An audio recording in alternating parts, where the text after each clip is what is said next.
वैरागमध्ये नवजात अर्भकाचा मृतदेह, स्त्री भ्रूण हत्येचा क्रूर चेहरा, व्यवस्थेवर प्रश्नचिन्ह।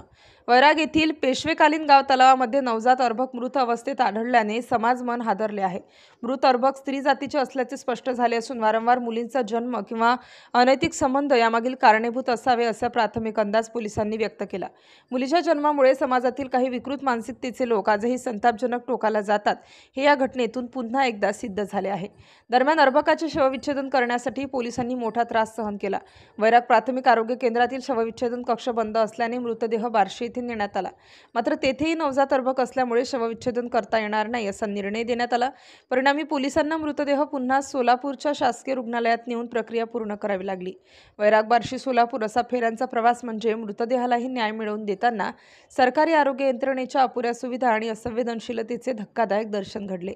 स्त्री पुरुष समतेचे गोडवे गाणाऱ्या समाजाला आणि महिला सक्षमीकरणाची घोषणा करणाऱ्या शासन प्रशासनालाच हा प्रकार जणू आरसा दाखवतो। कायद्याने स्त्री भ्रूण हत्येला गुन्हा ठरवले असले तरी प्रत्यक्षात या अमानुष कृत्यावर लगाम बसत नाही। आजही मुलगी जन्माला आली तर ती ओझे आहे ही विकृत मानसिकता जिवंत आहे, हेच या घटनेने सिद्ध केलं। हा प्रकार केवळ एका अर्भकाच्या मृत्यूचा नसून समाजातील स्त्रीविरोधी विचारसरणीचे कुरूप दर्शन आहे। दोषींना कठोर शिक्षा देण्याबरोबरच अशा मानसिकतेविरुद्ध व्यापक सामाजिक चळवळ उभी करणे हाच एकमेव पर्याय आहे। अन्यथा बेटी बचाव सारख्या घोषणा कागदावरच राहतील आणि तलावात अशा नवजातांच्या प्रेतांचे तुकडे समाजाला वारंवार अस्वस्थ करत राहतील।